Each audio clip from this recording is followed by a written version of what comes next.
Hi everyone, Jennifer Coombs back with you to round out Chapter 2, and we're going to go through the remaining key concepts within Chapter 2. Overall here we're looking at market drivers of ESG and challenges in ESG integration. So the key concepts really all fit together here. We're stacking some of them, of the key concepts for this portion of the text, since they're largely tied into one another.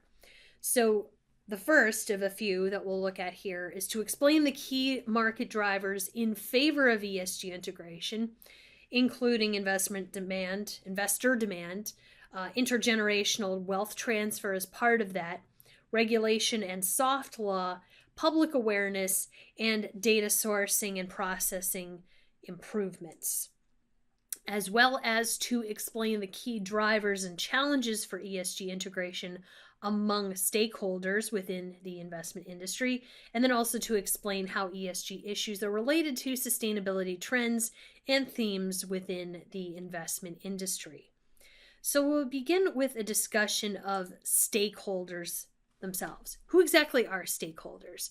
So one thing worth noting is that they can include shareholders and do include shareholders, but it's really important when it comes to ESG, especially, to take a look at the more broader picture in terms of an investment and how it affects not just the shareholders, but everybody else, all interested parties involved. Any party that can be influenced or affected by the actions of a corporation are known as stakeholders. So stakeholders are listed here in a few different ways. The first being asset owners.